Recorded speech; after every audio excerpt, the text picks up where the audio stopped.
It's just the stories that Ji-chan said here and there, and I just remember part of it. But I remember he told me Ji-chan's mother remarried, and the father treated my father so mean that Ji-chan's mother just couldn't stand to watch that. So she saved a little bit of money and told him to go to America.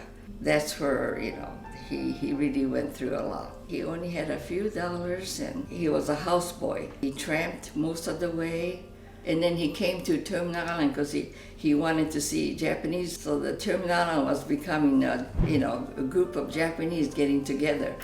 They were all fishermen, so he fished at the beginning. He really succeeded. He had 2 really flourishing restaurants. He did all right. And then the war started. December 7th, 1941, a date which will live in infamy.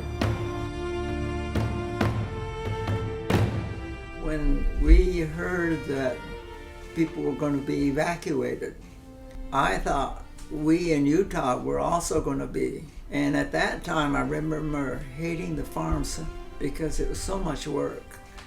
And so I thought, hot diggity, we get to go to camp. And I was going to gather up my books and do a lot of reading. It was really weird feeling. Gee, I was so confused. I'm a U.S. citizen and they're putting me in jail. A number of states felt that way. They didn't want them. It's like today that you don't want any of the Syrians, refugees. And I really wish for freedom. That's when I thought nothing like freedom, because you're just confined there. And then you're so uncertain of who you are. You're an American, but you're in camp. I was so confused, a little teenager that didn't know, was nothing but confused. Anybody who wanted to attend school east of the western states could. And so George ended up going to the University of Utah, and that's where I met him. And that's where he met Ruby.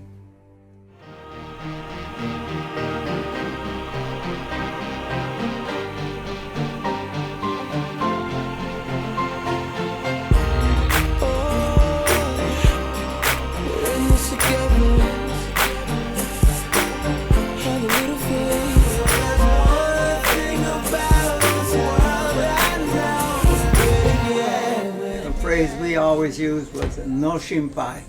Shimpai means bother or worry.